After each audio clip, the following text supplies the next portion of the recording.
Good afternoon. What are we saying? Welcome in, everybody. Looking forward to this one. Exeter and Sale go head-to-head at the AJ Bell. Should be a cracker. How's everyone's weekends been? Welcome in if you're new. If you're not, if you're old, welcome in. Welcome one and all. That's what I'm saying today. Glorious weather. What a contrast from yesterday. I got absolutely drenched. Was at 2 games yesterday. I was coaching my Colts team in the morning and then off to my senior game in the afternoon, and I got absolutely soaking wet. It was horrific, but glorious sunshine today. Lovely weather out and about. So hopefully we'll get some nice running rugby, which is what we all want to see. So let's see if we can find the team sheets. I haven't even looked for the team sheets today, which is a bit embarrassing. But let's see if Rugby Kickoff have got them. They have. They have. Fantastic. So we'll go through these very quickly then while we're just waiting for kickoff. Kickoff just around the corner at 3 o'clock, so another 9 minutes before we get kicked off. So for the home side, Sale. Up front, in the front row, we have Ross Harrison, Curtis Langdon in at hooker, and at tight head, Nick Shonert? I'm going to go with Shonert. I'm not 100% sure on that one. Anyway, into the second row, we've got Cobus Weiss and JP Dupreez. On the back row, in at blindside, we have Cameron Neld. Open side is Sam Dugdale. And today's number 8 is Jono Ross. Onto the backs for Sale with Faf de Klerk away with South Africa in the Rugby Championship. We have got a slight change. Just want to make sure I've got audio coming through. Yeah, I think I have. I think I have.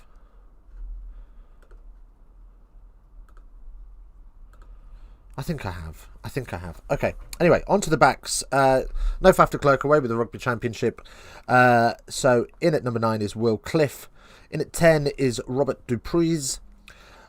Blindside winger is Marlon Yard. In the centres, we've got Sam Hill and Rohan Jans van Rensburg. And then on the open side wing, we've got Tom Roebuck. And today's fullback for the Sale Sharks is Denny Solomona. Cool. Right, on to the Exeter Chiefs. In the front row for the Chiefs today, we've got Ben Moon, Jack Yendell, sorry. In at tight head, we've got Josh Osefa Scott. I'm probably pronouncing most of these wrong. I do apologise. In the second row, we've got Will Whitty with Sean Lonsdale. In the back row, David Ewers, Don Armand, and Richard Chapstick. On to the backs. Jack Maunder at 9. Joe Simmons gets a little rest. Rob Baxter in the pre-match interview was a little bit concerned about his mental health. Says he takes the losses very hard. So he's going to have a little break and a little breather. And that will give Harvey Skinner the opportunity to start at 10. On the blindside wing, we've got Tom O'Flaherty. In the centres, we've got Ollie Devoto and Henry Slade. With Cordero on the open side wing. And in at fullback, the big man himself, Okay, the new Stuart Hogg. Freddie! How you doing, Freddie? Welcome in. Welcome in. Good to see you. I hope you're well. How did Chiefs get on? I haven't looked at any. I've been really bad this weekend. I've had such a busy weekend. I've had family down. I've had rugby on. It's all been action stations this weekend again. So I haven't been about. So I haven't seen any of the scores. So let's have a little look at the scores now, shall we? Let's go through the Prem and see what's happened. I did see that my Newcastle Falcons got a last-minute try to beat Wasps despite a red card, which I thought was a little bit harsh, but 'tis what it is. Great game yesterday at Tigers. At the end, the scenes were crazy. I can imagine. I've just seen the score. So let's go through them. So Worcester Warriors lost to Gloucester 23-31. Probably a bit closer than anyone was expecting in that one. But nonetheless, a Gloucester win. I did just see in the highlights package just before this game, a beautiful crossfield kick for Chris Harris to dot down. So happy days for him. I do like Chris Harris. So then we've got Newcastle Falcons. They beat Wasps 18-14 in an absolute thriller at Kingston Park. And while I'm just thinking about it, let's get ball tracking on. There we go, because I'll always forget it, won't I? I always do.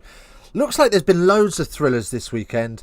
Leicester Tigers beat Saracens by a single point, 13-12.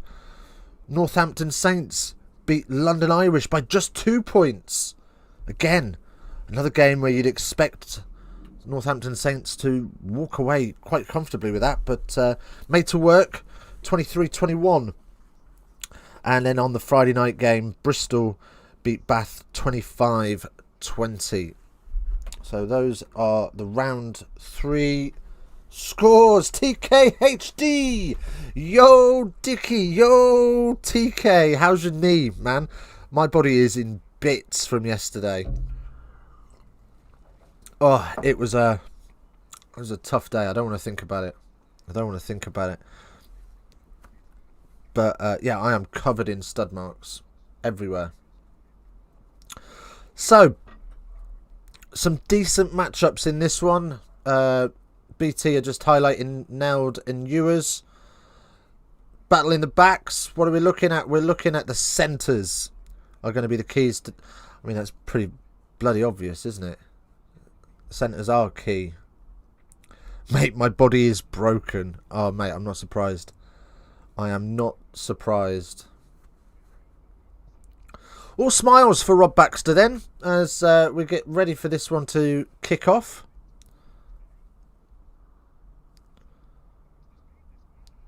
Very relaxed looking. Who do you think is going to win?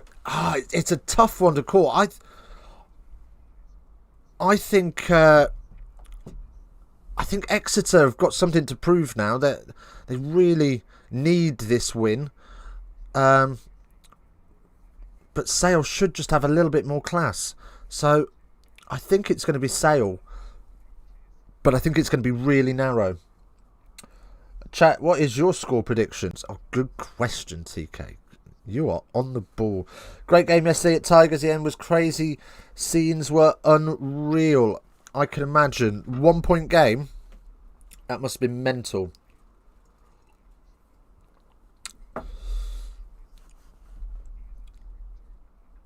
So, Jesus Christ. Just looking at Scott Youssefus Scott.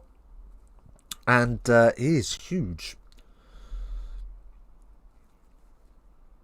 Right then, here come John O'Ross, sales captain, with his baby in his arms.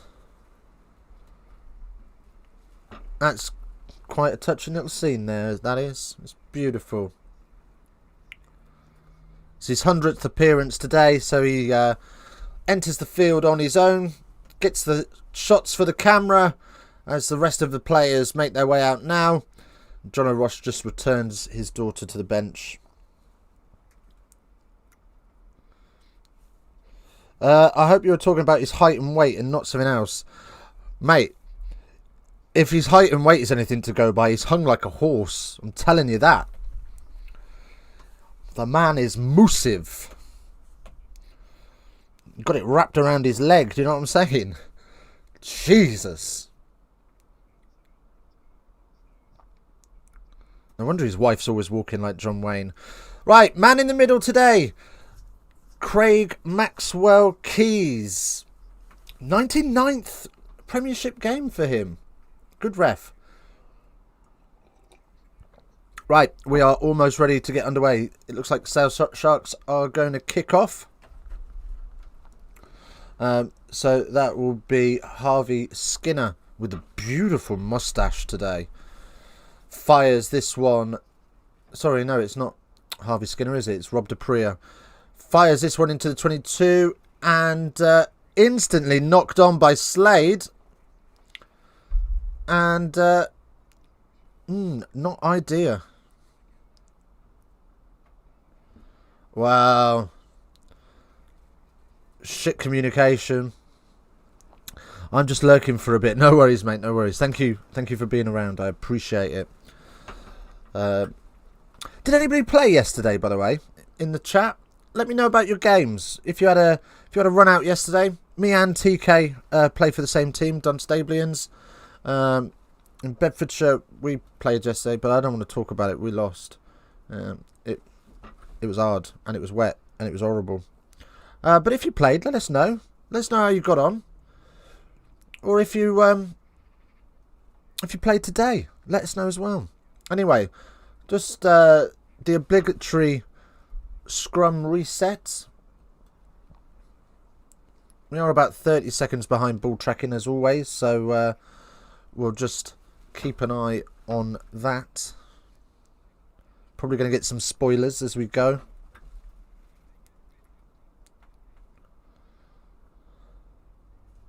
But Sale already in a very dominant position inside Exeter's 22 with a scrum.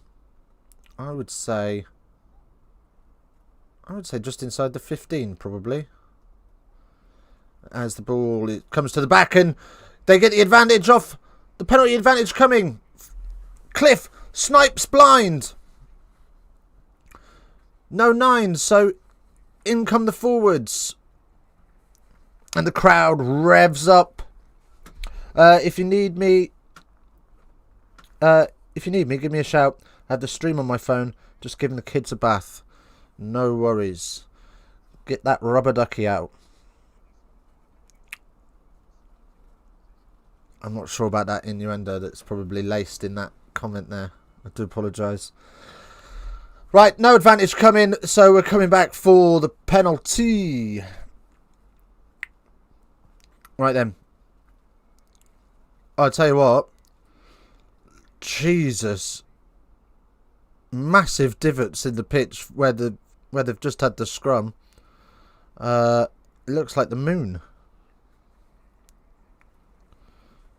So, we'll have a 5 metre line out for Sale. Sale only lost one of their 30 throws across rounds 1 and 2. Commentator's curse may be inbound.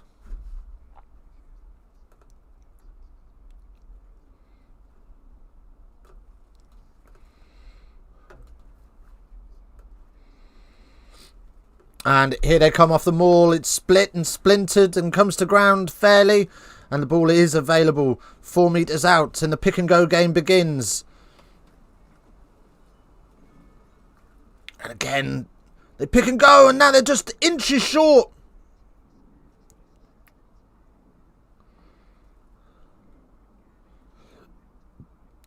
Exeter holding up over the line and over the... I say holding up over the line, he hasn't. It's a try for Sale. Looks like Ross Harrison's got that one. His 11, his second try in 180 games for Sale.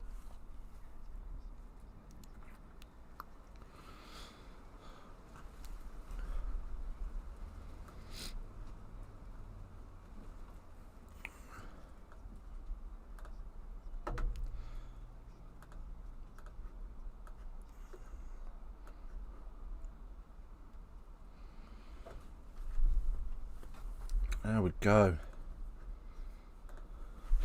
Let's get a little poll going, shall we?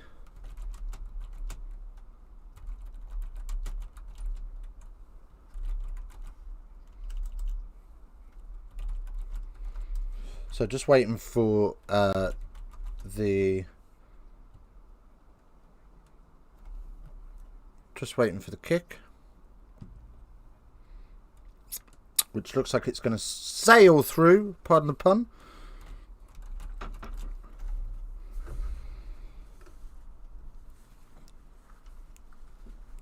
And it does go through the centre of the post, no problem at all. Great start for Sale, 7-0. And Exeter will get us back off and running.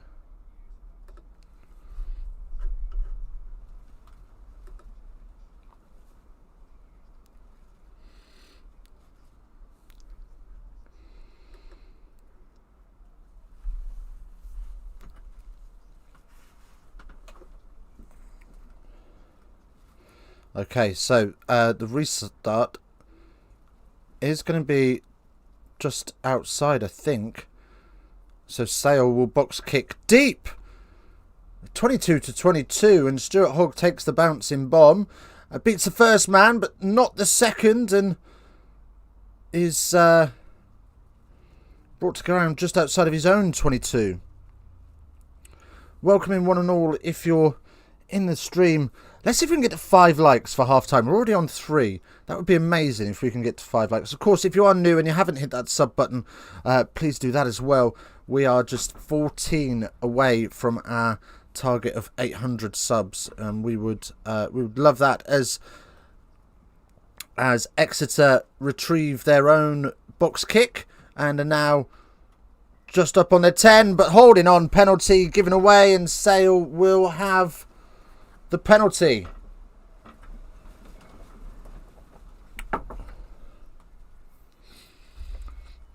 Exeter just look a little bit sluggish to start at the moment.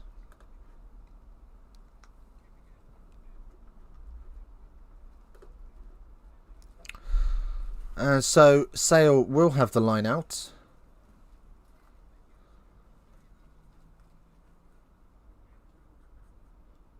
Wait, what's going on here? Oh, what's going on here?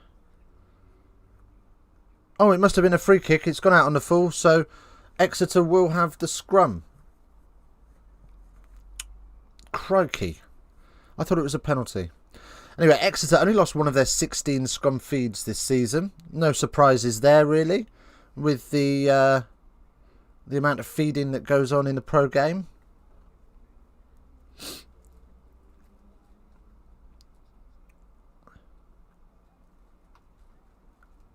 And the scrum holds just about. Nobody moving, so Maunder will flick it out to Devoto. And knocked on by Exeter, so we will have another scrum, and this time it'll be for Sale. Just lacking a little bit of accuracy at the minute. Some very basic things. First time I've seen Exeter play this season. Not going to lie. What's with the new sponsor? They always used to be sponsored by SW.com, didn't they? But they've got a new shirt sponsor this year. Bit of a controversial one, I hear, as well. Twest X. Which actually isn't anything. It's just a field, if you Google Maps it. But it's owned by the owner of Exeter Chiefs.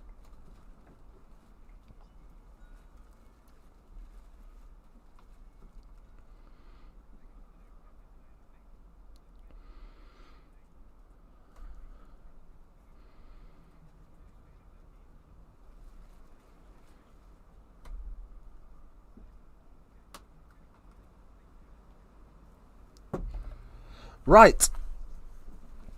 Okay, so let's have this Sale scrum. 8 minutes into the game, and we've had 4 scrums already. So neither team overly on point with their scrummaging, and white is called by the TMO, so Sale have the advantage as they move it wide, and no advantage coming, so we'll come back for the penalty. Pretty central, just outside of the Exeter 10. Pulling it down is the call.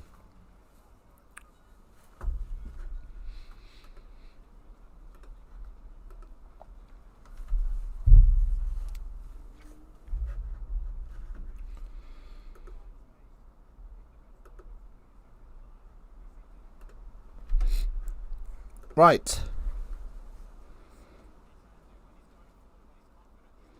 What are we having a look at here? Henry Slade gets absolutely boshed off. And Solomona able just to drive on again. So far, Exeter have conceded 3 penalties in the first 10 minutes. And Sale are going to slap this one through the posts. Through Robert Dupree's. It will go through, according to ball tracking. I've got that spoiler already.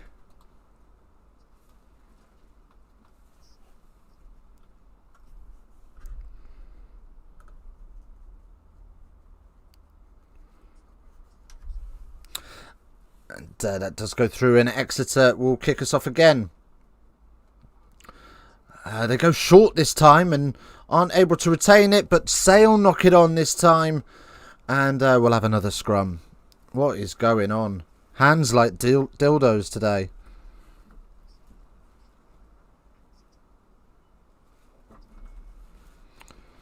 So first 10 minutes, less than impressive handling abilities from both teams. A scrum every couple of minutes. And given the amount of time it takes to set that scrum, means that we're probably getting a scrum every 30-40 seconds of actual game time, which is pretty piss poor, in my opinion anyway. Guys, if you're new around here, hit that sub button and give the stream a cheeky like. Yes, TK, thank you. Yes, as TK says, we are on the road to our new sub goal of 800. We're just 14. I say 14 away. We're 13 away. As Sale give away the advantage off the scrum, and Exeter now get a bit of front foot ball as Ewers carries up. Slade trying to sneak through the hole. Again, Ewers has a little carry.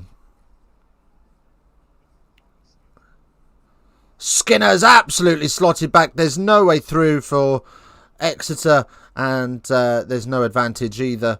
So Maunder will chase down Maxwell Keys to do absolutely nothing with it. Okay, so we're going to the corner through Maunder. Let's hit 5 likes before half time. That would be unbelievable if we could hit 5 likes before half time. Oh, that would be awesome. We've already got 3, so we're nearly there. Get the alt bots out. Don't get the alt bots out, please. God, no.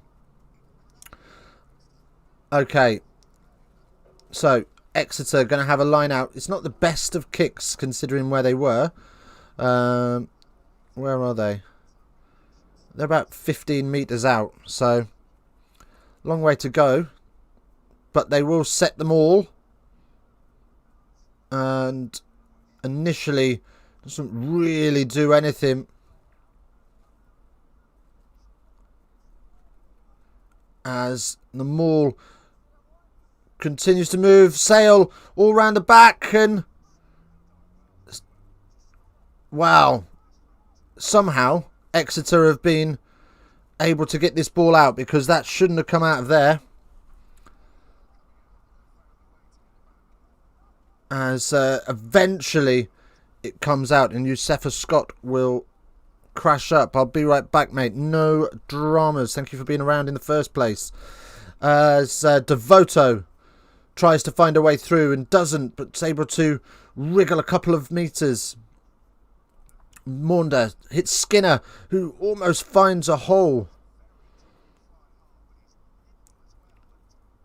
As Slade pops the inside ball off and not really on. This Sale defence holding strong as they work now left to right, and Devoto smashed and it's gone backwards. No, it's not. It's a knock-on advantage to Sale knock it on in the tackle. So just the knock-on. We're going to have a scrum just outside of the 22 for Exeter. And this Sale defence look hot to trot. Nothing's getting through that brick wall. And they're not doing anything special or magic. They're just doing the basics really, really well.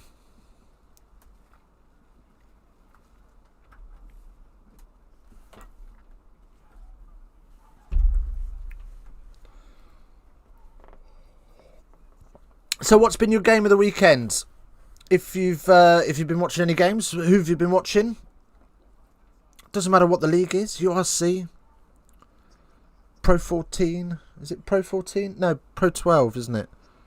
I can't remember. Oh, Top 14. Sorry, Top 14 is the French league, isn't it? Prem, Rugby Championship. What's been your cup of tea?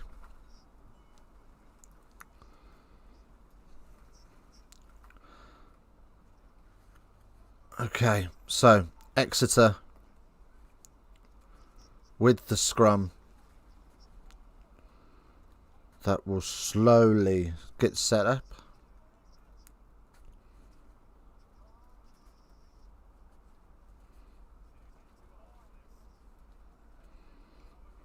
And it's a free kick for Exeter. Early engage. And Maunda takes it quick and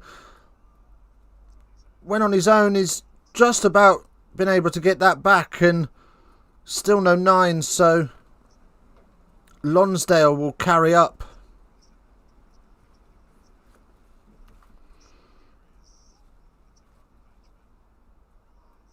A huge hit in midfield. And Devoto will now carry up, and Slade's unable to find any room as well, and this Sale defence just driving Exeter back. It's somewhat unusual to see this Exeter attack be denied so comfortably. Flaherty has a carry now, and Devoto to Slade, and they've lost maybe 15-20 metres on this set of phases. 10 phases now as they try and find a chink in this defensive armour. So Armand has a carry, and advantage coming now for Exeter, so they'll be able to get a bit more territory, not rolling away.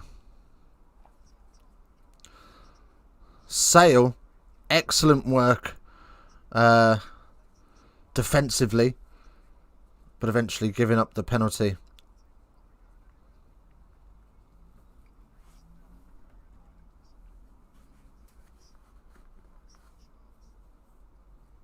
Four likes on the stream. Let's go. We've got one to get before half time, and we've got 23 minutes till half time. Can we do it?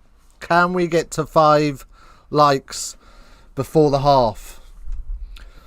Here's to hoping. So, Exeter kick down into the corner. Use that territory. See if they can get their pick and go game going in the red zone against Sale and get something on the board. So Moon is just getting a bit of treatment.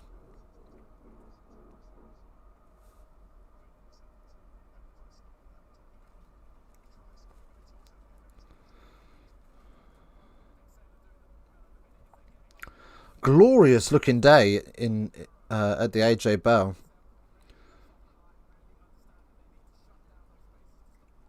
It looks like a proper crisp winter's day, or autumn's day, I should say. Anyway, Slade kicks them down. Sale, Exeter down about 6 or 7 meters out. So Yendale will get this line out in, and it's down into a maul.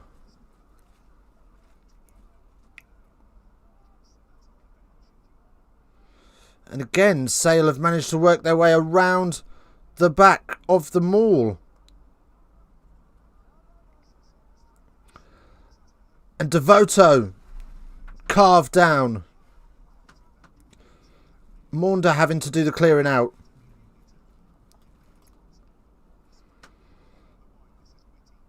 Whitty carries up, and now Capstick.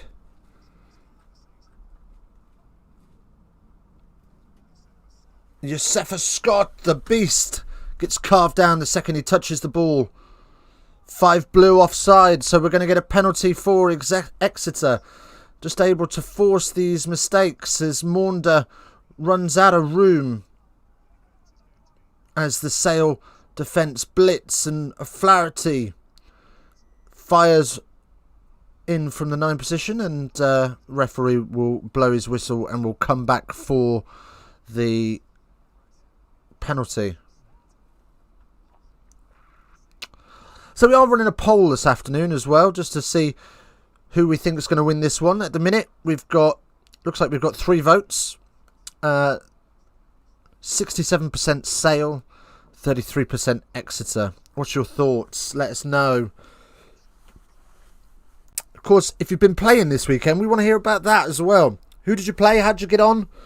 Was it a league game? Was it a friendly? Doesn't matter if it was yesterday or today. I want to hear how people got on in their club matches. I played yesterday. My body is rather sore today. Wasn't expecting to get much game time, and I ended up with a whole half. Yeah, we got beat. It wasn't fun. 17-0. Horrible day. Weather was howling and windy and yucky and ugh. Standing around in the pissing rain. I was in at 12 and I touched the ball once. So that's how bad the rain was. And okay, so Henry Slade on kicking duties, and 3 points are on the board for Exeter from the penalty. Right, BT are going to have a chat with Rob Baxter, and we'll see what he says now.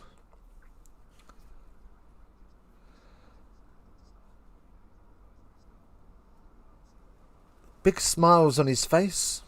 He's a happy little chappy. And off the restart, again, Exeter apply pressure to themselves by giving away a penalty.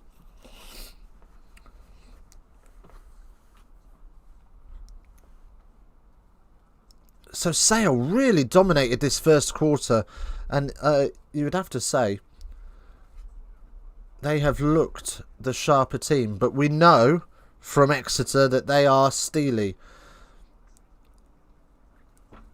and they were burnt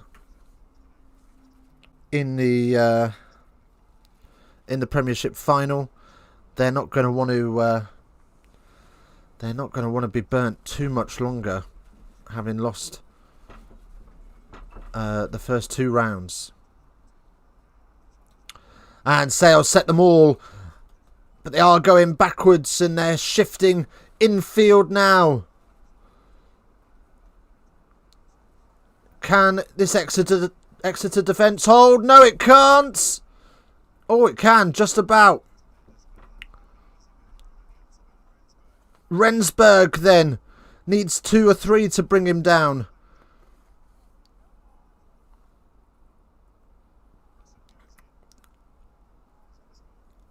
Harrison has a go. Has Sale get the pick and go game rolling. 14 whites offside, so a penalty coming for Sale.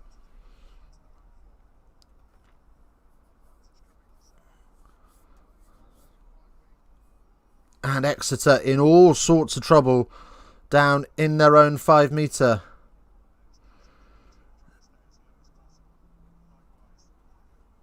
Sale come again and again, but Maxwell Keys has seen enough. He's going to bring it all back for the penalty. As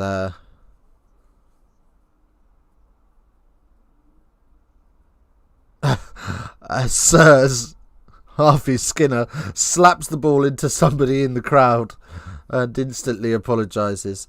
So Sale will have the line out on the 5. And you'd imagine they're going to set this driving maul again.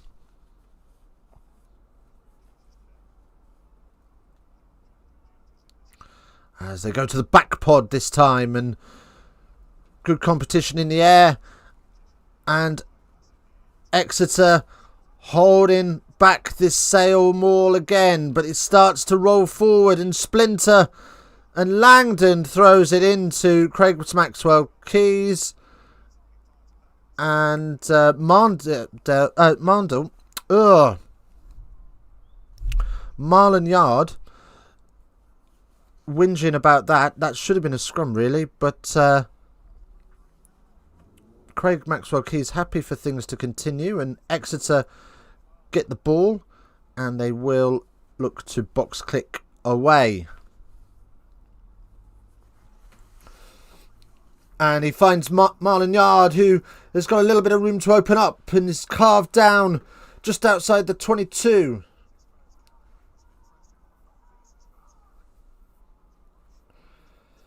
And Deprea stabs one through. And we'll have a goal line drop out as Exeter dot it down.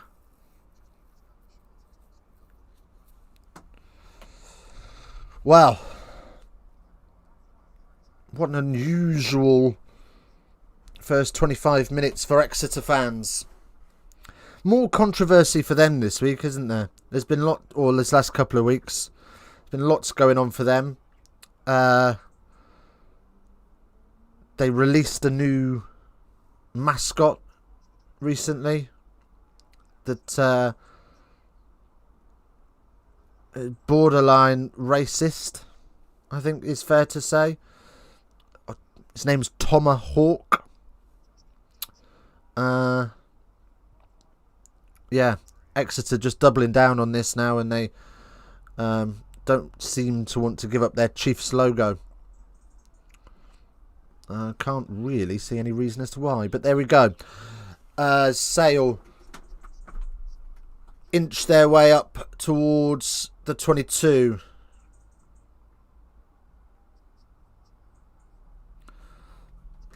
Exeter then just holding them off. And as I say that, they burst a hole, and the pass is spun out wide for Dugdale, but it's just too far in front of him. Can't get it. You can't get there.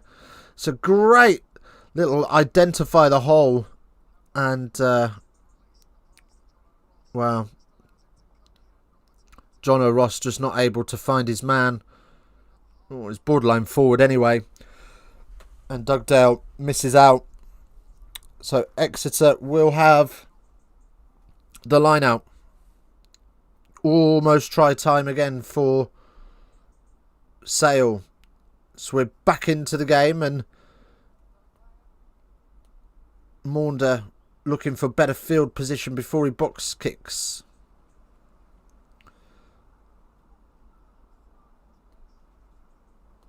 Again, they roll again, but just edging backwards towards their own try line.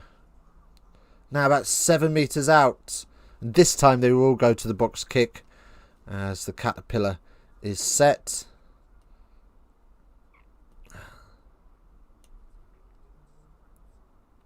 And it stays in play, and Yarndale able to retrieve that.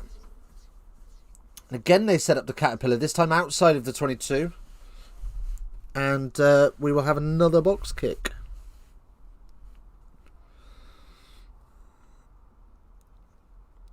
Up it goes into the windy air, and it's off a Sale player and goes backwards, and Sale are able just able to retrieve that and recycle, so they will move into midfield off of this phase. No, they're going for a box kick just inside their own half. Wind in their favour as this one's lofted up, and Maunder is there to collect it and feed Hogg, who goes on a little run. It's a bit isolated and is able just to recycle in the end. But Exeter really struggling to find any front foot ball at the moment. Yarndale then, now they're just outside of their 2022 and a little ship on as Maunder rocks backwards and forwards. The Big is in the house. Hello, how you doing, buddy? Welcome in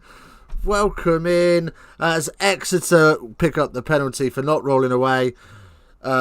Oi, how are you, buddy? Good to see you. How's your week been?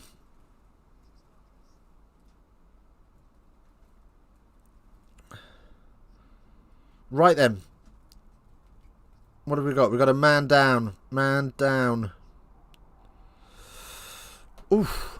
Let's have a look at the scores around as well. The other game in action that's on at the moment in the URC, Dragons 6, Leinster 7. It's a 1 point game over in Wales. Wasn't expecting that. Good day out with my mate. Oh no, are you trolleyed again? Have you been getting plastered? You on that heavy Hong Kong whiskey? Right, so we're going off for a HIA. We're going off for a HIA. Polished off by a big bottle of cider and a kebab. You are living the dream, my friend. You are living the dream. Who's that coming off?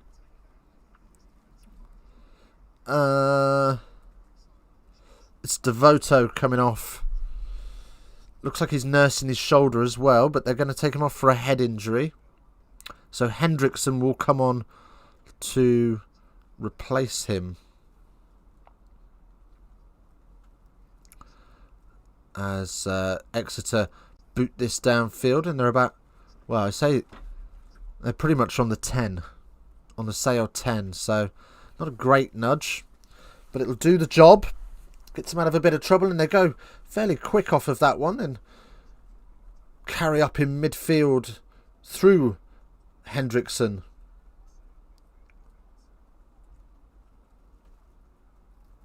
As Exeter pile away on the Sale 10, but their blitz defence is just absolutely electrifying. Hogg able to go absolutely nowhere before he's slotted.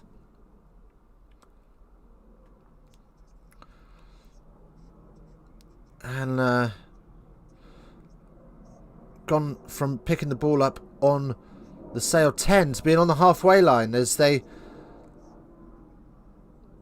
I'm not sure who that was carrying, but Exeter try and move it out into the backs, and they spin it wide. Slade to Yendall. Nowhere to go. As they work back into midfield now. Of course, if you're new round here and you haven't already, do hit that sub button. We're on our road to 800 subs with just 13 away now, and we've also got a little target of 5 likes for half time. We just need 1 as Slade throws the bounce pass to Yendall again out in the wing, something Exeter are clearly hoping to utilise. A bit of miss-one passes.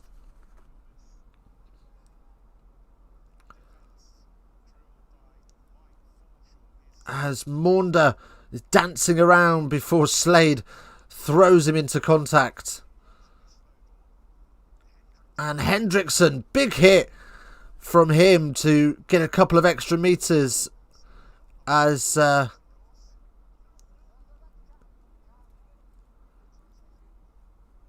as Exeter struggled to get any sort of go forward ball and yards down the field as a huge hit comes in. And now Exeter are on their own 10. As Sale cries ring out around the AJ Bell. So good to have fans in the stands. 18 phases in that play before they turn to the boot. So advantage coming from the knock-on for Exeter, and Exeter will have the scrum. Whew, bit manic.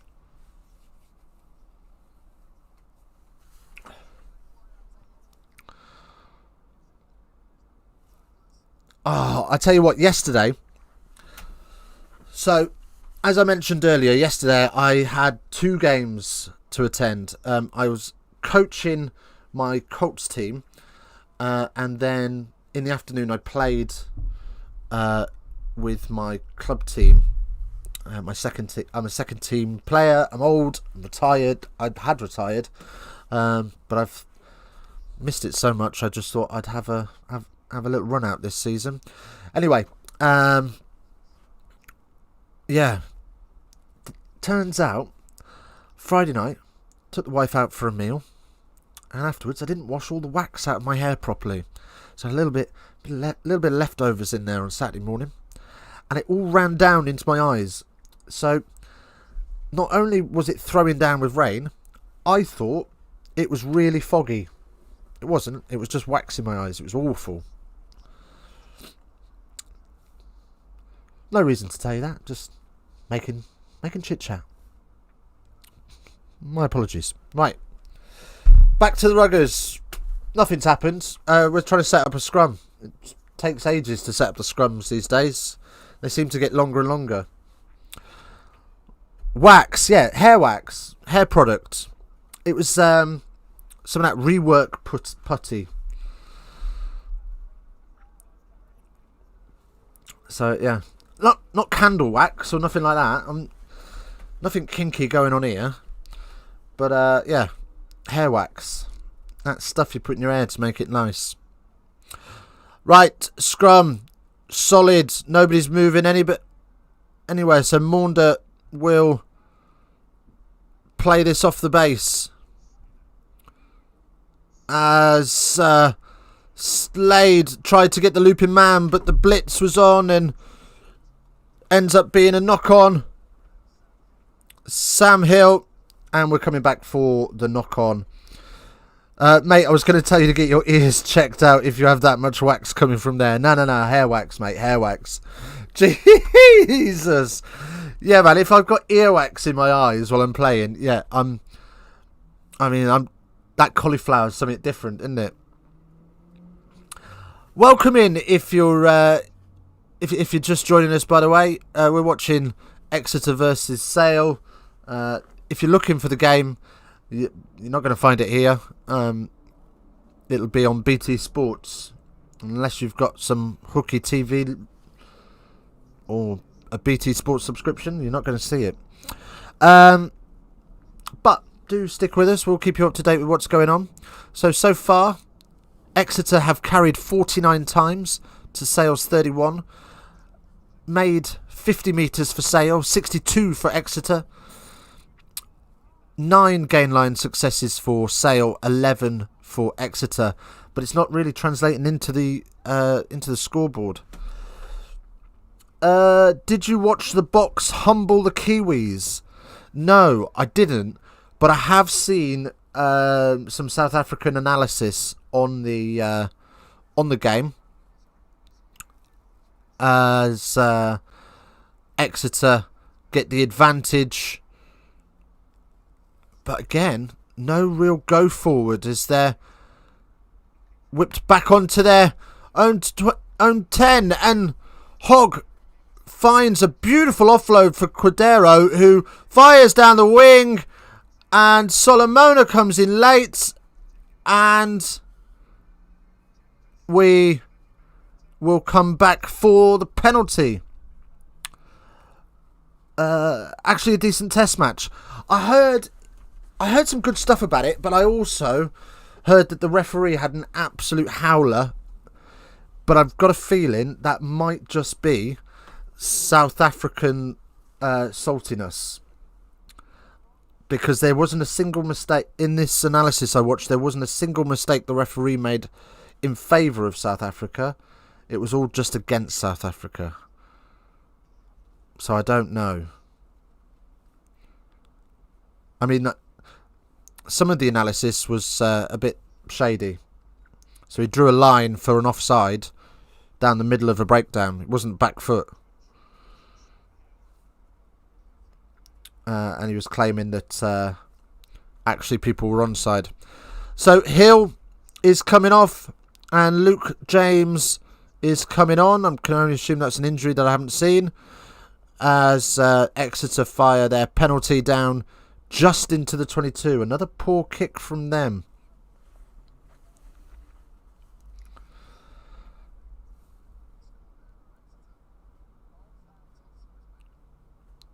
So, Yendell will fire this in and Exeter go off the top this time and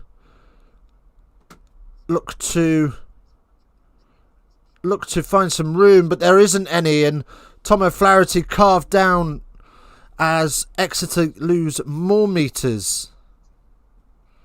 Oh, huge, awesome stepping from Hogg. Beats 1, 2, 3, maybe 4, and before he's carved down as Slade is able to get the ball away as Ransberg breathing down on him.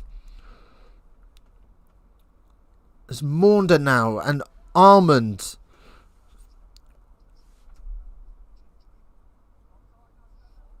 Hogg. No way through for this Exeter defence. Exeter attack, sorry. As Yendell, who's finding himself on the wing an awful lot. As Exeter knock it on in the tackle. And now Sale will run away.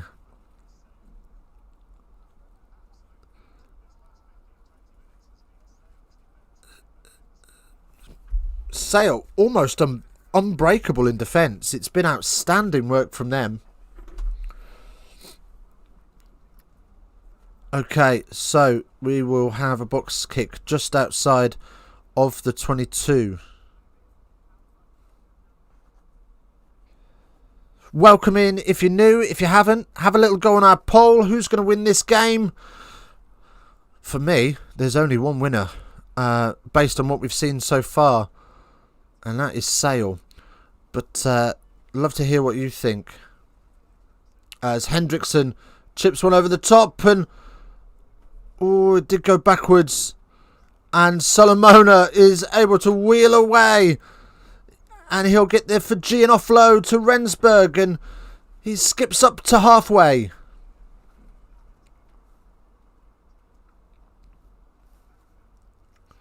Dupree then puts the boot through. And it's down the throat of Hogg, who fires this downfield. And it is a 50-22 kick. Great nudge from Stuart Hogg. Second start as Lions fullback. I didn't really read what that was said there, but never mind. Huge boot from Stuart Hogg. And they're about 15... Exeter now about 15 metres outside of the Sale try line. But it's turned over in the... It's turned over in the line out, and Sale are able to recover. And they will go to the boot. Possession stats so far in this first half, by the way. 54% possession for Exeter. 46% for Sale. As Cordero has to let the ball bounce and is snaffled up. And now it's Tom O'Flaherty who finds holes in this Sale defence and is able to find Capstick, who carries up, and now Sale can reset, and again they get that blitz on, but there is an overlap if they use it. Slade, Hogg. Oh my word! What a try! What a play from Hogg! He just about loses his feet, and off his chest he's able to get the offload off to Slade, and Henry Slade goes over for the try. And I just wonder if Sale's defence, they've had to defend for so long, and they've had to defend for so long and so hard. I wonder if they're just a little bit fatigued at the end of the first half there, just praying for the whistle to blow, getting stressed right to left, and Slade is down off an amazing offload from Stuart Hogg. Amazing work for them. And to be fair, that's probably deserved with the amount of possession. In the last 10 minutes, Exeter have had 81% possession. That's huge. They've had double the amount of ball that Sale have.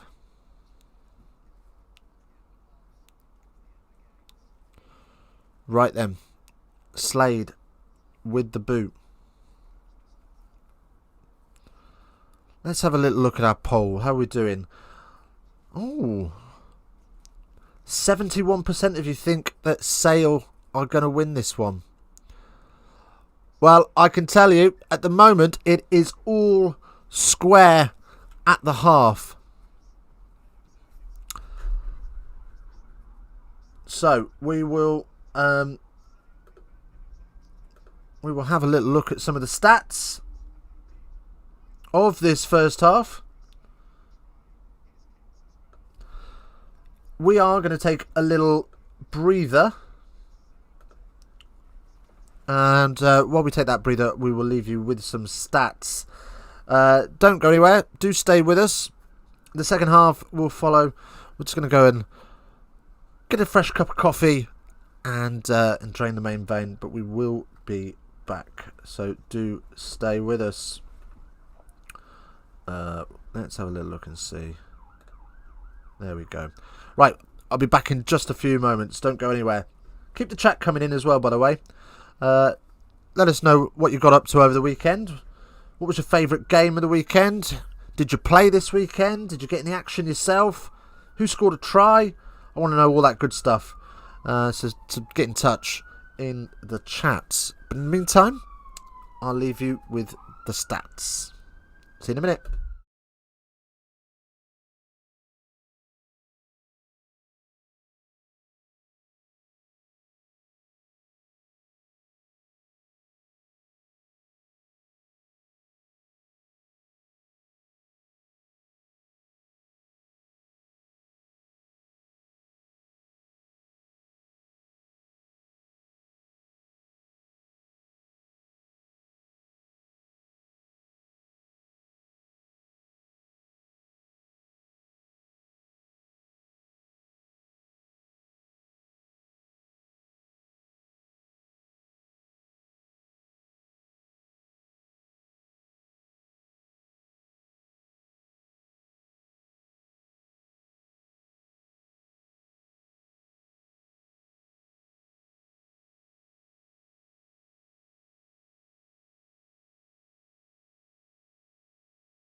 All right, we're back. Welcome back. Still half time at the AJ Bell. Sale Sharks 10. Exeter Chiefs 10. Another close encounter in the Premiership. Welcome back in if you've been around throughout. If you're new in, welcome in. Second half is coming up in just a few minutes' time. Right, and we hit our first half target of 5 likes. Would love to. Let's double that. Let's double that for full time. Can we get to 10 likes for full time? That would be awesome. The old poll has evened itself up a little bit. 56% of you now think Sale have got it in the tank to win this, but if the last 5 minutes is anything to go by in that first half, looks like Sale are starting to fade defensively. What are your thoughts on the game? Do let us know in the chats. Your comments always welcome. Want to hear what you've got to say on the game, on the Prem, on all things really. Fleshin! Welcome in, Fleshin. Let's go. Just got in. How's things? Things are great, mate. Been a busy old weekend as always. But yeah, no, things are great. And we are loving the Ruggers today. What was the final score on the Dragons game? I didn't see. How have I missed that? Let's get that up. Let's have a look at that. Let's get the right mouse. There we go. URC. In fact, while we're waiting for the second half, let's do a roundup of the URC. Leinster win by 1 against the Dragons. Crikey, O'Reilly. That was way closer than I thought it was going to be.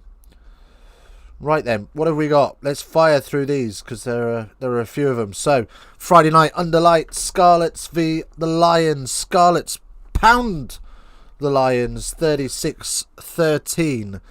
South Africa not really bringing everything we thought they would in these early rounds, but I'm guessing that's because they've got players away in the Rugby Championship. Connacht smashed the Bulls 34-7. Also the Friday night fixture. Onto yesterday's fixtures, Benetton beat Edinburgh by a single point. Benetton doing bits this season so far. Could they be the surprise dark horse? Glasgow Warriors beat Sharks 35-24. Zebra lose to Ulster 36-3. And Munsters trounced the Stormers 34-18. Ospreys beat Cardiff 18-14. And Dragons have just lost to Leinster 7-6. So another good round of ruggers in the URC. 6-7. TK's back. Welcome back in, TK. How you doing, buddy? Thank you for joining us. Fleshin, I fancy the Dragons this year. They've had a good start, haven't they? They've had a good start. This has been a pretty even match. It's been a game of he who dares wins, really. If we look at the 2 tries, come from big kicks, well, restart kicks that went wrong, and then an amazing offload off his chest from Stuart Hogg to get Exeter back on level terms on the stroke of half time. So yeah, pretty even. Flesh and I fancy the Dragons this year. Oh no, we've already done that one.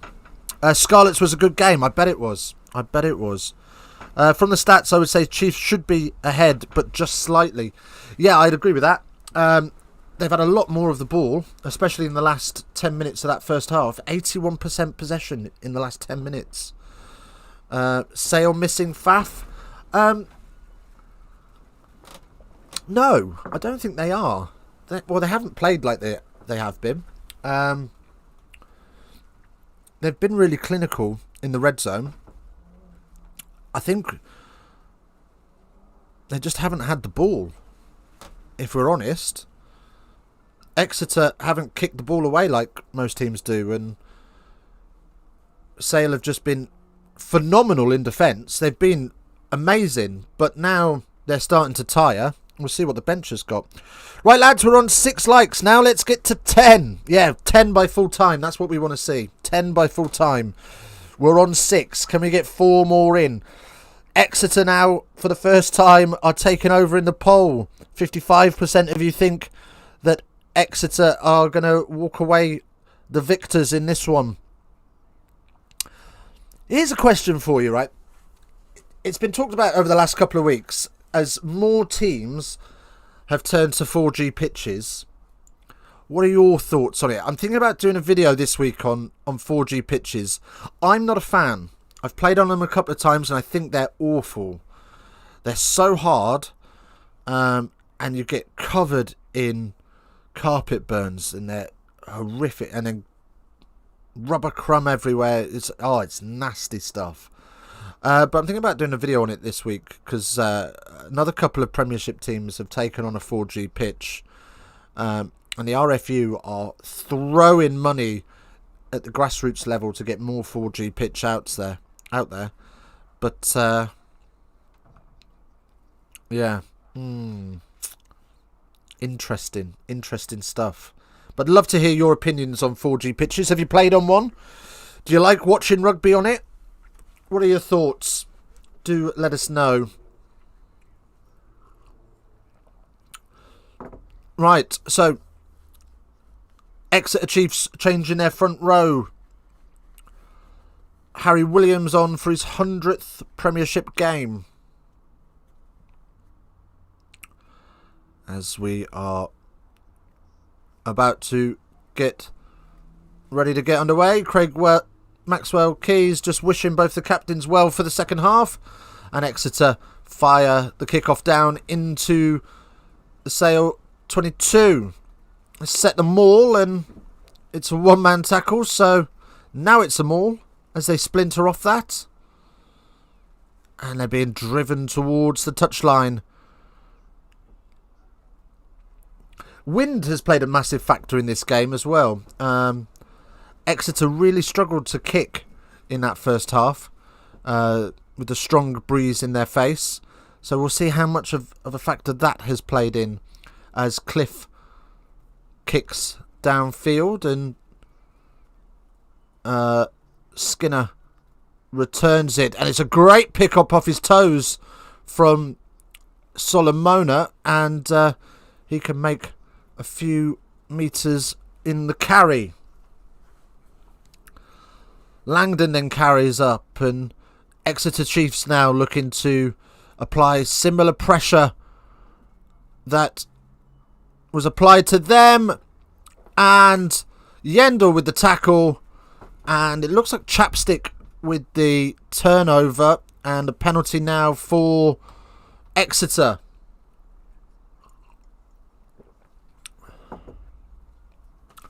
Four likes to get 5 of us in here. If you haven't liked already, please do hit that like button. It helps the stream out massively. Of course, as well, if you haven't hit the sub button yet, what are you doing?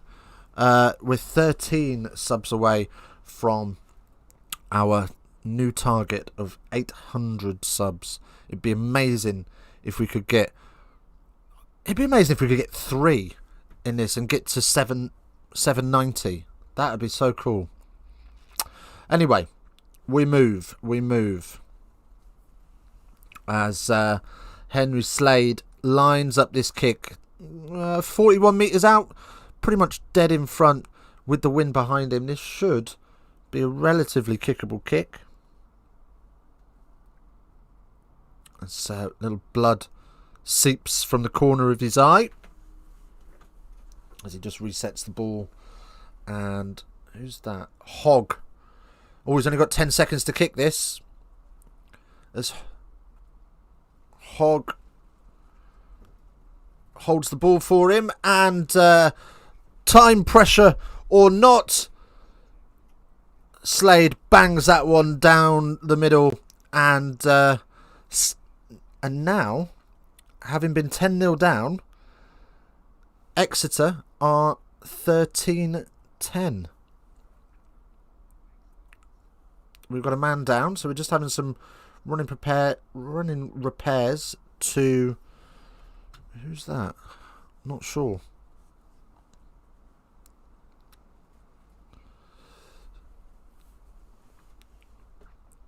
Oh, Cam Neild was down, but he's up and on his feet, so we will get back underway. Rob de Priya with the restart goes over the jumper, and Sale will win the ball back, and Cliff has a little snipe.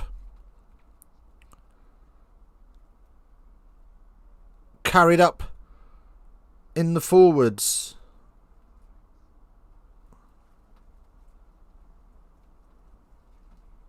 Dupree carries. No, knock-on advantage is over, so nothing coming for Sale just now, but they find a hole! A gaping hole! And Roebuck is found on the wing, but Exeter able to recover, but Sale in the 22 as Visa carries up. And, oh, there's no guard set! And Neld just strolls through the middle of the breakdown, and Sale score. Wow. Cameron nailed. Well, what happened there? Exeter just didn't set any guards around the breakdown. And let's have a look at this again. We're just having a look at Roebuck's line. And, yeah, it just looks like he's part of the breakdown. Where is he? Yeah, he's in the middle of the breakdown, and he just picks it up and runs off. And no Chiefs guards set tight to the... Oh, hang on. This might be pulled back, because he's not the back player.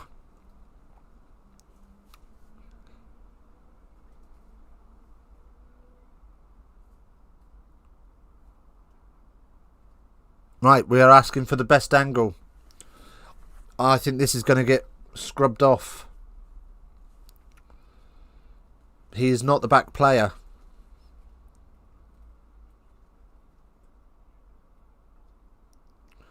Says both feet in front of the ball, and he's reaching back to pick it up. Yeah, both feet are in front of the ball. So that's going to get scrubbed off. As the sun sets, and I've got a little crack in my door that's just causing the sun to glare against my face there. Do apologise.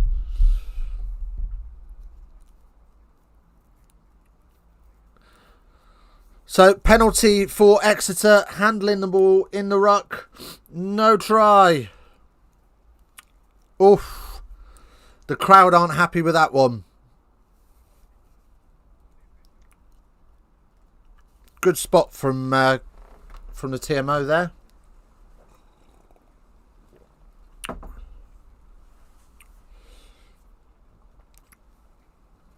So, no try, and Exeter will have the penalty. And Harvey Skinner will fire this downfield, and will...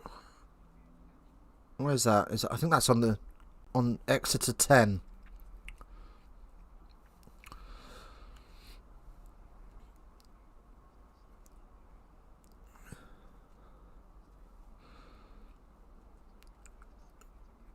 So Capstick then up in midfield then. And Henry Slade fires this one downfield into the 22, and Roebuck will pick up the bouncing bomb and fire it back the other way. And Skinner will find this before moving it out to Slade, who finds Hogg on the other wing. And there's a little bit of a space, and Hogg tries to find Slade, who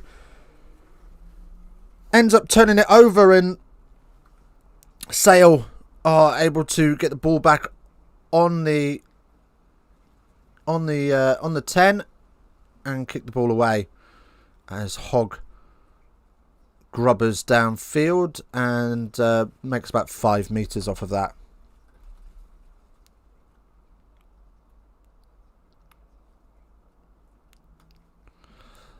The offload was just a little bit too much for Slade to gather.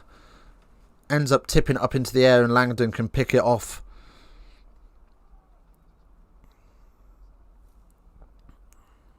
What a game of ruggers this has been. It's got a bit of everything, this. As Exeter now steal the line out and tap it off the top, and Williams scoops it off the floor.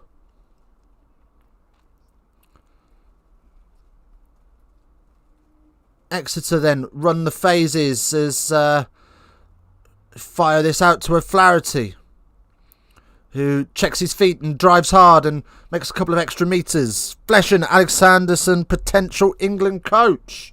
Question mark. Absolutely. I think both of these coaches in this game are probably the front runners for the next England coach. I think Maunder puts this up in the air and Sale retrieve it. Yeah, I think you know, if you look at what Rob Baxter's done in his career, it's pretty outstanding. He's clearly a very, very good coach. The question mark is with Rob Baxter: how much time does he have with England to build the Exeter magic? He seems to be a one-game plan kind of guy. And can you develop that sort of consistency in a training camp? Don't know. Alex Sanderson, on the other hand, has turned Sale round overnight. So you'd probably say he's the front runner for the role. But then, you know, there are other people that could potentially be in contention. Could you recall Stuart Lancaster? I mean, look what he's done at Leinster. Just had I think Lancaster's big problem was he had the wrong people around him. But what do I know? Yeah, I think there are a few options, including Sanderson. I think he's up there. Neck roll by White. So we've got a penalty advantage coming, and it's not there. So we'll go back for that penalty.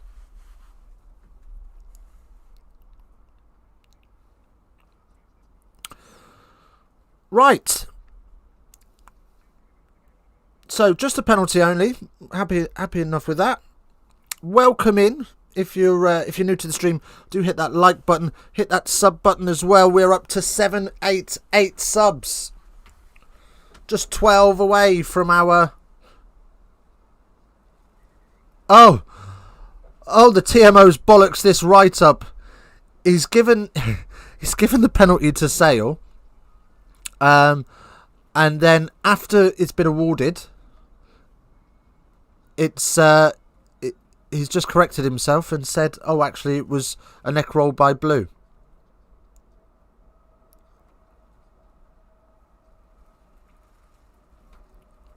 So we're going to come back for this penalty. Yeah, so if you haven't subbed, feel free to. We're just 12 away now from our target of 800. And we are just 4 likes away from our target of 10 on the stream. So if you're new in, welcome in. Do hit that sub and like button. It would be greatly appreciated. Right then, Andrew Jackson has had an absolute mare. Told the referee it was a neck roll by White, so he gives the penalty. Sale kick to the corner, and then as it's in flight, TMO says, oh, my bad, it was a neck roll by Blue. So we've come back for the penalty, and Slade's going to go to the corner, I think. Fleshen, from a Welsh point of view, would love to see Lancaster back for you lot. I think you should clear Eddie out before the next World Cup.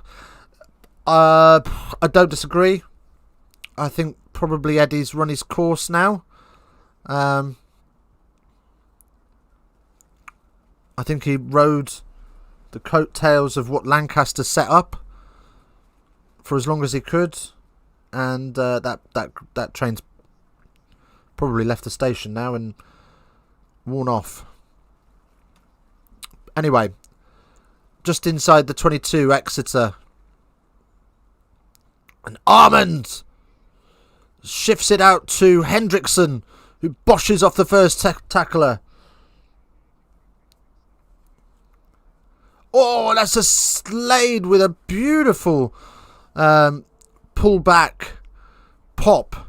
And great work to pick that up off his ankles. O'Flaherty then carries into some big heavy forwards and gets slammed down as Exeter batter away on this Sale 22. I mean, who else are the contenders for the next England job? I mean, you're probably looking at potentially Gatland. And there's a knock on there from Exeter. So, yeah. New blood and new ideas for a team that should be the best. Yeah, I mean, I agree. We probably need some new blood. I just find the problem with new blood all the time is that you end up filling heads with too many ideas, and then you give them too many options, and all of a sudden you just muddy the waters too much, and they're not quite sure what to do.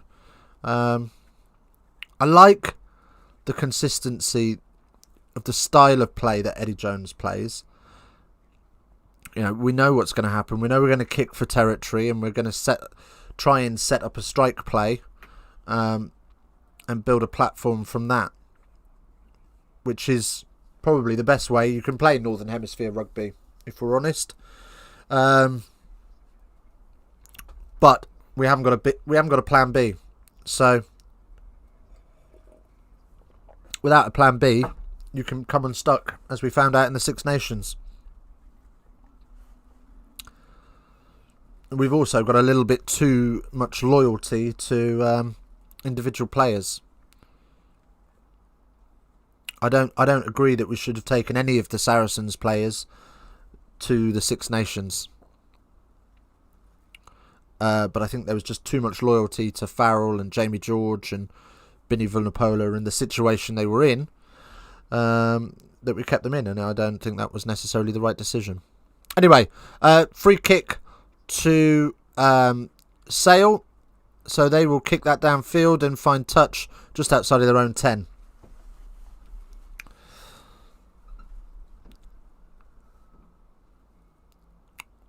So, what have we got left on the clock? We've got 28 minutes left on the clock. Plenty of time and just a 3-point game. So at the minute, Sale just picking up the bonus point, and Skinner got that ball away late, and it looks like he's still nursing his shoulder.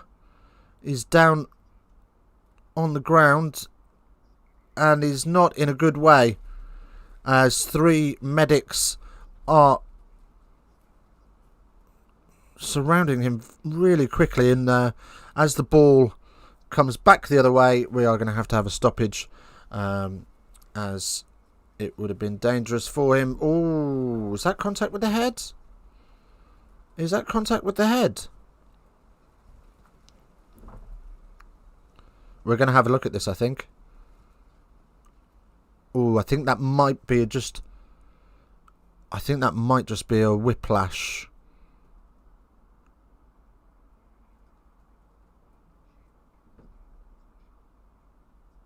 Yeah, we're going to review this. I think this is going to be a yellow card for no wrap for Van Rensburg. I don't think this is quite a red, but we'll see. We'll see. Okay. So, let's have another look at this. Kyle Skinner takes the ball, has to ship it early. Oh.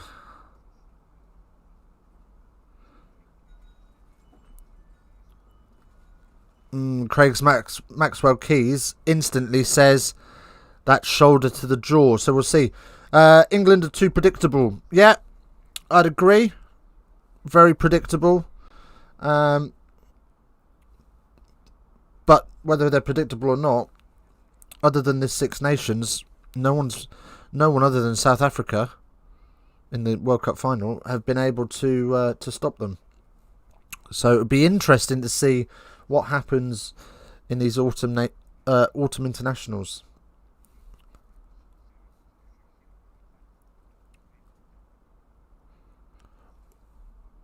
Oh well, TMO has just said that contact is direct with the ball, so we're looking at red.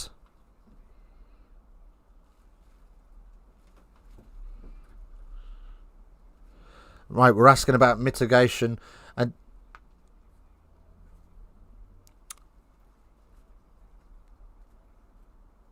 there's no drop in height. There's no mitigation. There's no mitigation, boys. We're getting a red card here. Everyone's agreed it's a red. That is the end of Van Rensburg's afternoon. This game has had everything now. Disallowed tries, red cards, shit hands. Oh.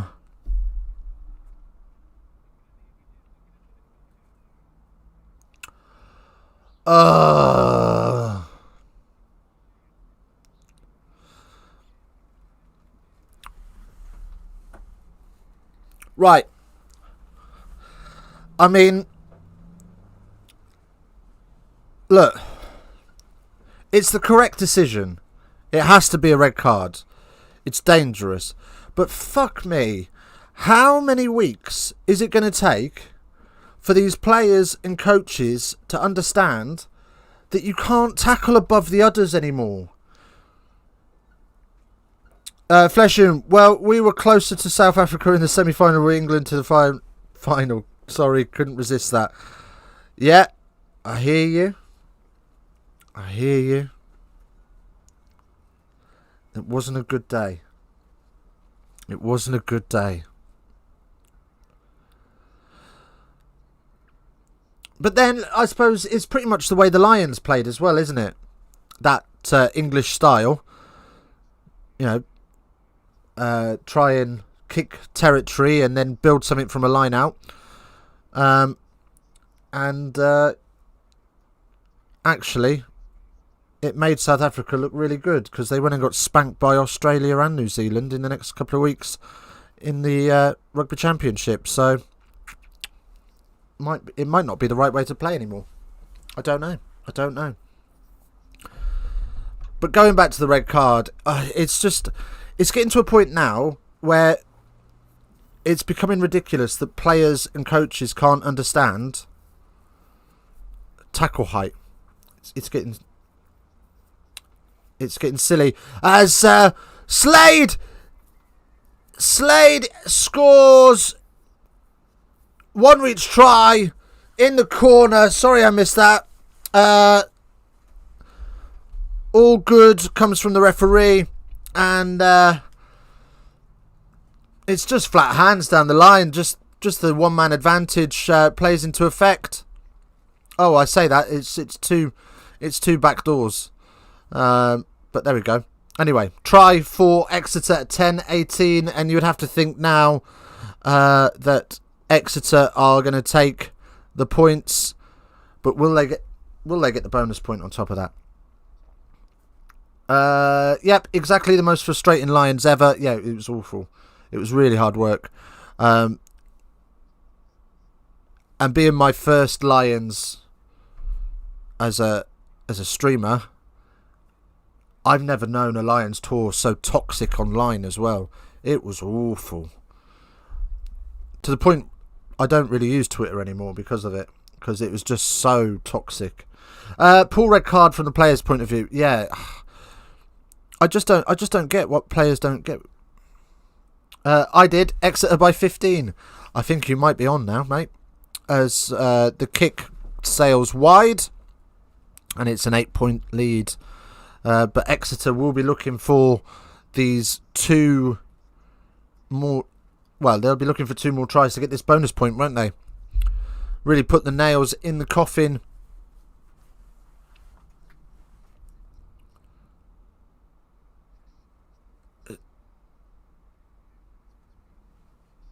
And there you go. They're just showing us there. Rensburg caught somebody else top of the shoulder and slid up and got away with it. So there you go. Just getting too tall.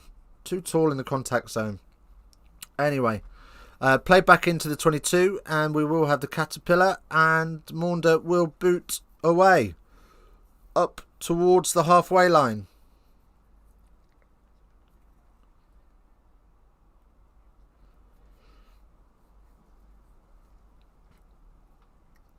And now Sale looking to utilise their forwards. Oh! It's charged. The kick is charged down by Will Whitty, but he hasn't got the... Has he got the wheels? Has he got the wheels? He has! Somehow Will Whitty kicks the ball along the ground all the way and picks the bounce. And it's a try for Exeter. Oh, the charge down to the kick. And we're calling it a try on the pitch, but we are going to check whether he was onside. He's onside all day long.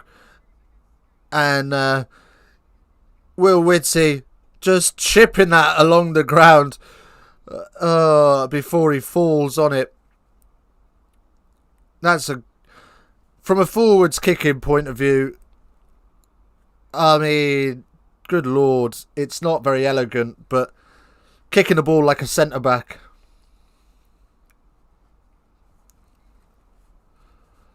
There we go. And the conversion sails through from Slade. 3 from 4 today. 4 from 5 now. Sale 10. Exeter 15. Fleshen, there's your 15.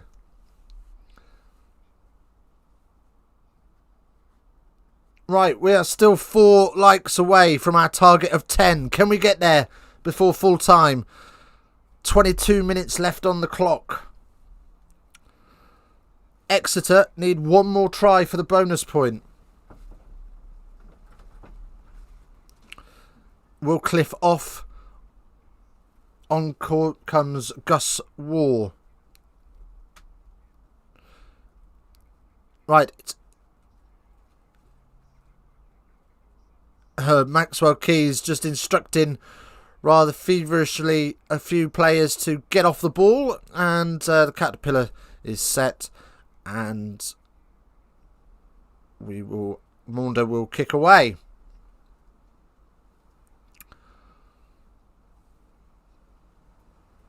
Alright then, Sale then up on the Exeter 10, looking to right some of the wrongs, or some of their own wrongs. This has been a second half demise of their own making, if we're honest. With a charge down kick and a red card, causing an overlap. As Exeter steal. Yeah. Too late. Hands in the ruck. Sale penalty. Most time with less than 15 men. Gloucester 295 minutes. Leicester 256 minutes. Sale 239 minutes spent. That was last season. They had some red card issues last season. Did Sale. Much to Alex Sanderson's frustration. He was quite vocal about it. And you imagine he's probably going to be quite vocal about it in... you probably think he's going to be quite vocal about it in the post-match. Right then, Sale inside the 22 with the maul now from the line-out. Not going anywhere and rocking backwards, so Craig Maxwell Keys calls it once. And Wall will take this away.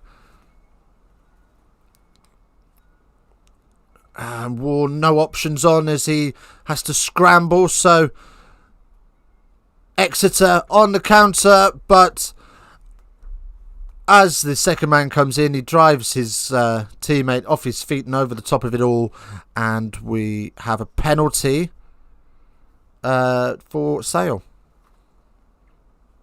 who go to the corner. 15 points behind, can't afford to take the 3. Need more than that. So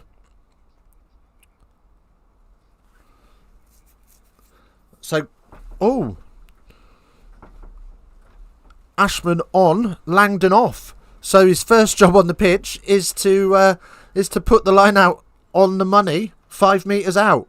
No pressure, buddy. And he finds his man, and Sale look to shift the weight of this maul.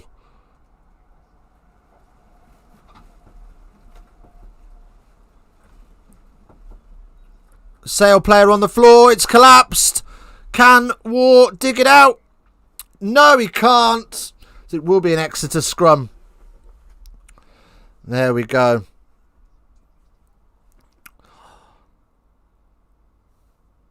So let's have a look at the poll. What we're saying, 58% of you think that Exeter are going to win this now.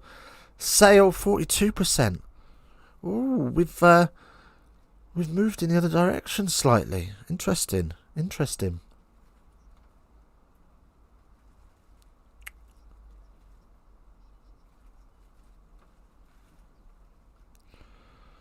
Right then.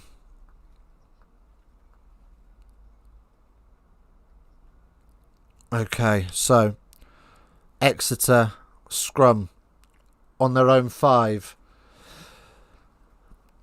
Possession creeping up in Exeter's favour.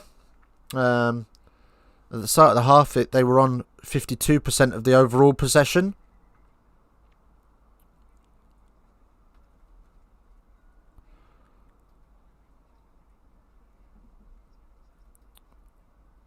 Right, so both in error on the far side, so we'll get this scrum reset.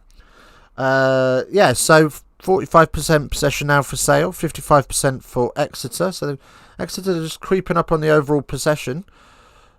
But at the moment, in the last 10 minutes, 71% possession to Exeter. They have really dominated this game. Or this second half, sorry.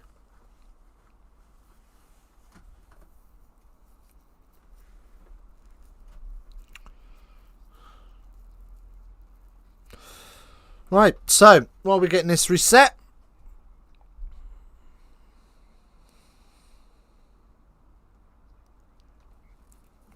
and it's a free kick to Exeter. Too early engage from Sale. So Exeter going to kick this one for touch by the looks of it.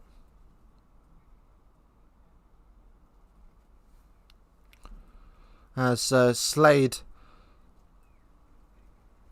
will boot this downfield as he just checks that Sale are 10 and finds touch at halfway. Harvey Skinner has failed his head injury assessment, so we will leave him off the field.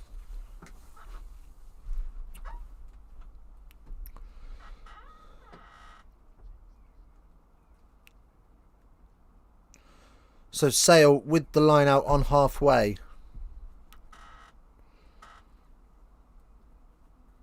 And instantly get that maul rolling as they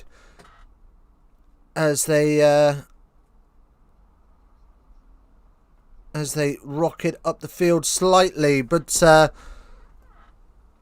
Exeter able to scupper that maul, and then in the next breakdown, they Exeter give away the penalty.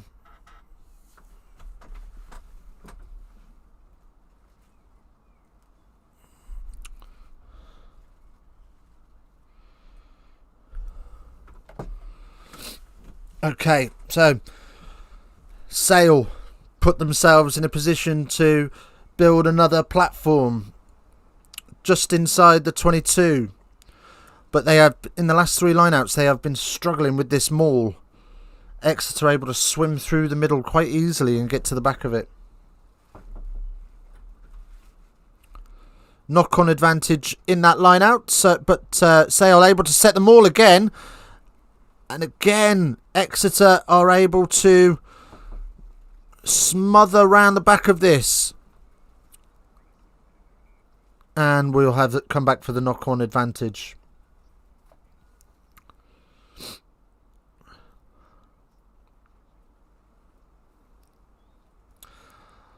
Who have we got in, by the way? Do give me a little hello if you're in. I see I think we still got Fleshen and TK. I think we might still have De Big if he's not fallen asleep in his bottle of whiskey from Hong Kong. Do let us know what you want to see as well. If you've got any, videos that you want to see, we can. We're always taking suggestions. That's a decent crowd for up there. Yeah, no, it's been a really good crowd at the AJ Bow actually today. I'm loving fans back in stands. Yeah, do let us know if there's any videos you want to see, or there's anything you want us to do. Whether you want us to maybe do a Wednesday night stream, a bit of a roundup. I look back at last weekend and I look forward at next weekend. Maybe we could do that. I don't know. Maybe that's something to think about. Right. So here's the Sale scrum from the knock-on at the line-outs, and Exeter blitz through it, but Sale able to get that ball out just in the nick of time. Yard carries up and offloads, and here come Sale. They've lifted their energy just by sort of 3 or 4%, which is causing Exeter some problems, much like it did in the first half. As Ross has been absolutely nailed by Harry Williams and Will Whitty. And advantage to Exeter as they turn it over. And Stuart Hogg boots this downfield into the 22 for Solomona. And he'll put a kick in of his own. And they look for the 50-22 again, but it's not going to come. It's not going to come. There's plenty of players back there. And the man himself, Marlon Yard. As he skips through 1 tackle, 2 tackle. Guys, we had 2 subs off 790. If you're new, hit the sub button, lads. Yes, let's go, TK. Oh! And he's clobbered the tackler JP Deprea, and now Sale are up to the Exeter 22. No hands, cries the referee, but Exeter somehow managed to get it back. So the turnover, and then Slade opens up. Oh, Slade's gone the wrong way. Slade's tried to play the referee. Oh, what a mare. Dick of the day moment, trying to pass the ball to the referee. It's all gone to shit. What have I just seen? What have I just seen? Sale have got a man on the ground. And Hogg fires the bounce pass. And O'Flaherty on the loop for Cordero.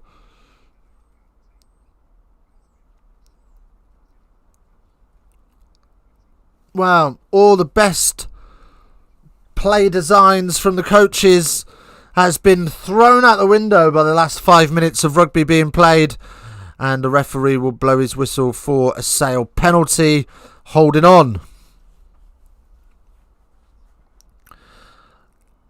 And the swing on the 10-minute possession bar fires firmly at Sale Sharks. Now 71% in the last 10 minutes. Slade thinks he knows where his man's going to be, and oh no, it's Craig Maxwell Keys. Oh dear. And it's the most obnoxious Exeter pass you could ever think. Out the back of the hand, Fijian offload with no pressure on him. And yeah, Craig Maxwell Keys is just saunters past it.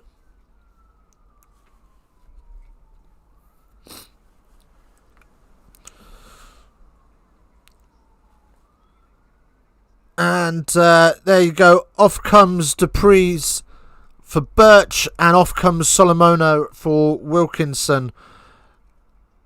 As Kieran Wilkinson and Sale score!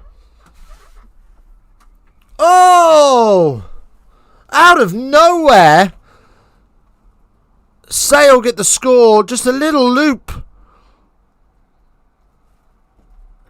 And what are we going to...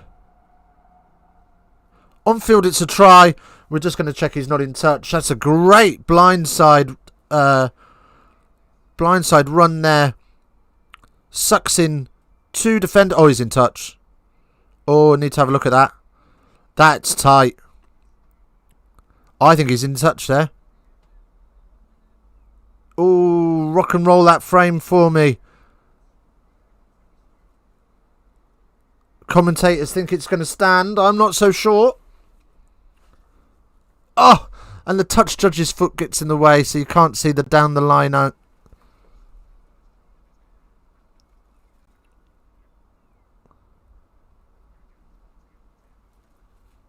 Is that in touch? I think that's in touch.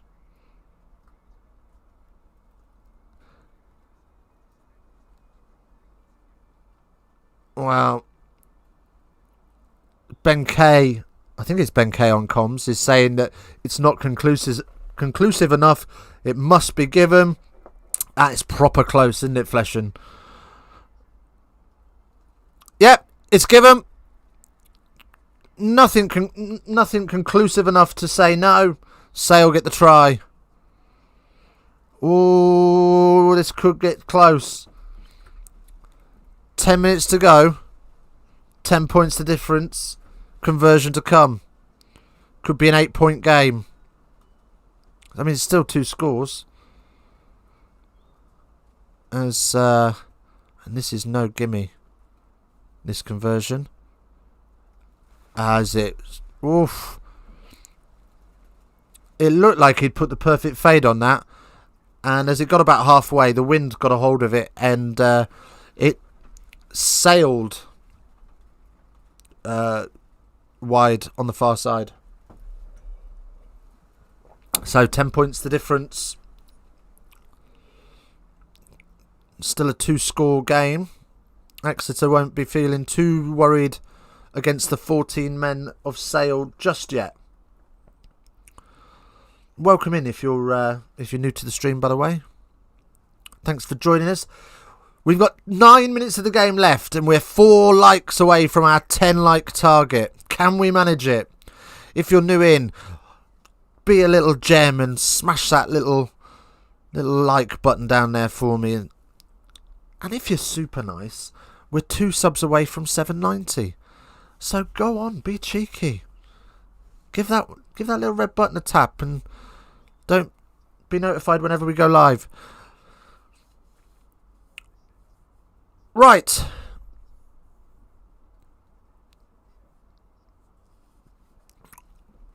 Okay. Exeter with the line out on the 22. And it's spun into midfield, and Hendrickson carries up heavy.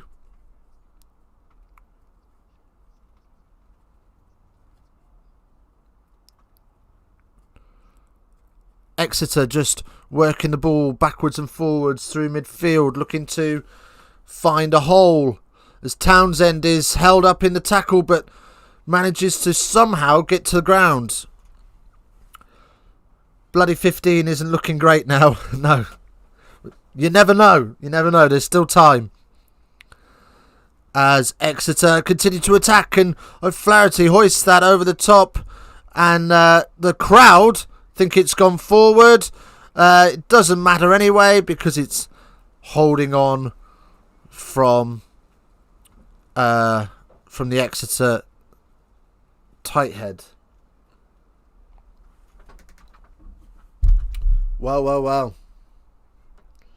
What a 7 minutes we've got in store.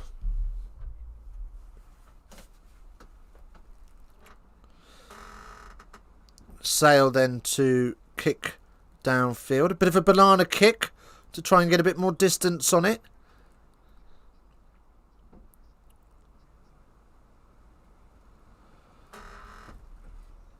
Right. Exeter have made a change. Ewers off. Chinza on for his debut. BT Sports really excited about these guys. Well, that's never straight, that line out. But referee calls it fine, and the maul is set and rolling mainly sideways. Sale player down first, and they will be forced to kick. O'Flaherty takes that beautifully as it contact in the air. Fair competition called though.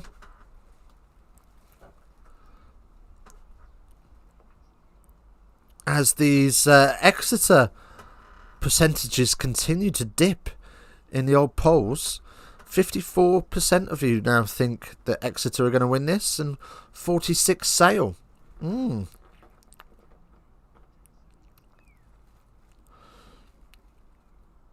So, Sale retrieve the kick and start to run those forwards phases.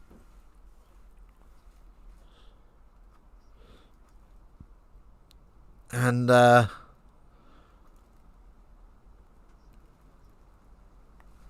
clever sharp hands from Sale to keep the ball alive there. As Inard gets through onto the 9 and gets the turnover.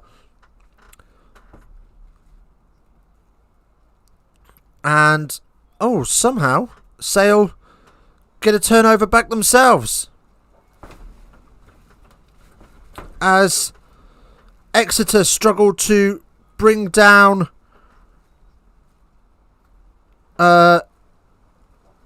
not sure who that was, but here comes Hogg in the wide position. He carves the hole. And it's a great tap tackle from the Sale defence. I'm not sure who it was. And a penalty to Sale, holding on. TK, lads, we have 6 in here. Let's get to 10 likes and sub if you're new. Yes, please. That would be amazing. It's gone a bit choppy, this game. I'm not going to lie. It's so frantic. It's hard to keep up with the play. So let's have a little look. It's the Sale 10. Remind myself who that is.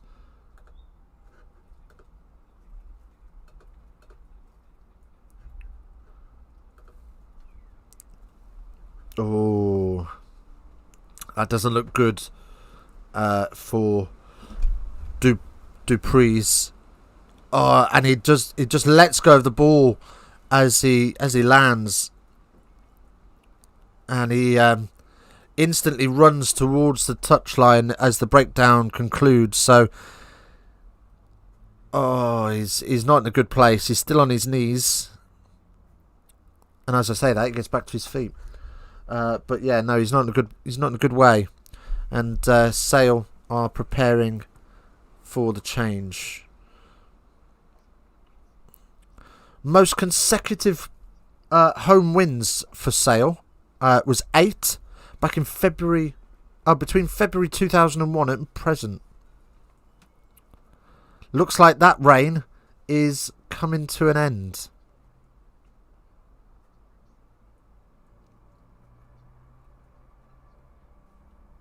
Sorry. Not February 2001. February 2021. Flesh and Hog looks like he's gained a few muscles.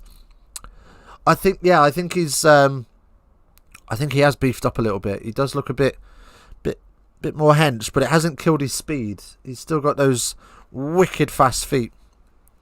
Dennis Solomono, 9 carries, 64 metres made. Good effort from him as the applause goes round the AJ Bell for Dupreece, who leaves the field looking rather dejected. Has been carrying that shoulder injury all week, apparently. So there will be some concerns with AJ McGinty out. Oh, fat, joking. Do you reckon? I think he still looks pretty lean.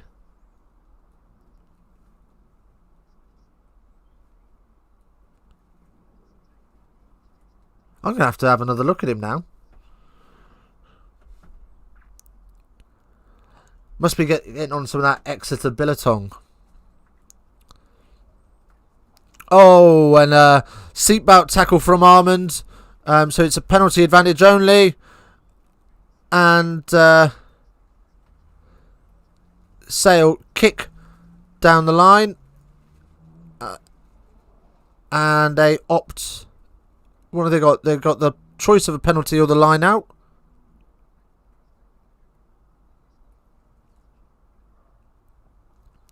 And they're going to go for the line out. Right decision, I think. 2.5 minutes left on the clock. No, he's got muscles. We're joking about fat. Oh, fair enough. I was going to say, imagine going on a Lions tour and getting fat.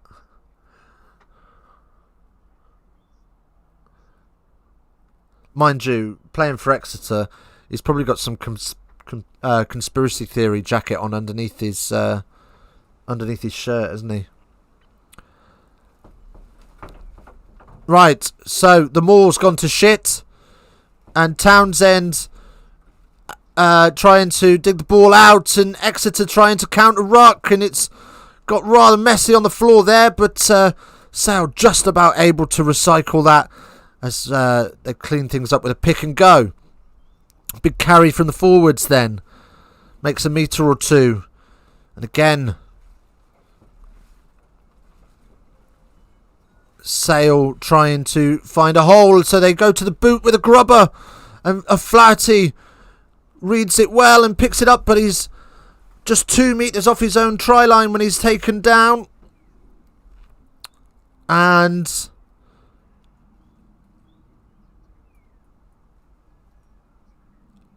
oh, Lonsdale has been driven back into his own touch. And he didn't look very with it and awake when he landed. He's got up quickly, but he didn't look very awake when he landed here. And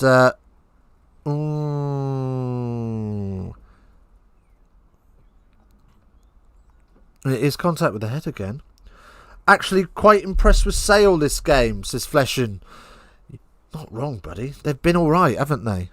They're a weird team. They are a bit tasty, but they seem to be they don't seem to have enough of that killer instinct. They seem to just sort of fade away in the last minutes of the games. They seem to be able to find a way to lose the big games. Will Whitty wins player of the match. I think that's a fair assessment to be fair. He's had a great game. It's been an absolute workhorse as he sits there on his exercise bike as he's been subbed off. 12 carries, 4 tackles, 2 kicks from hand. We are going to have a look at this and see if there is contact with the head here, whether it's dangerous or not. I think there's going to be some mitigation because he's bent pretty low into the contact zone. It'd be pretty difficult for him not to collide with the head, but there aren't any arms in the tackle. Here we go. We've got the angle now.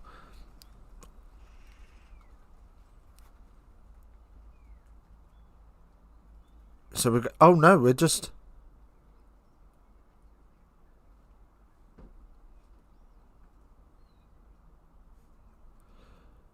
Right. So the he can't get his arm up, the tackler, because it's deflected off of his inside player. So it's not a no arms tackle. And Lonsdale has taken the ball back into his own dead ball zone and grounded it. So Sale 5 metre scrum. Effing and jeffing from the forwards, what we love to hear. And they're baying for a bonus point. 1 minute left on the clock.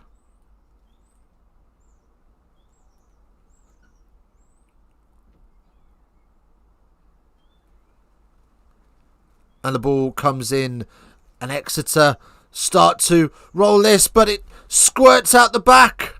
And Ward's able to pick it up and have a little carry as the forwards scramble into position. And Exeter has stolen it through Harry Williams.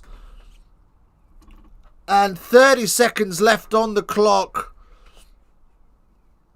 Got a mate who lives in Exeter and has finally admitted that rugby is bigger than football there now. He is Russian, mind you. I mean, what, Exeter football team, what are they? Are they League 2? Are they League 2? Exeter United? Is it Exeter United?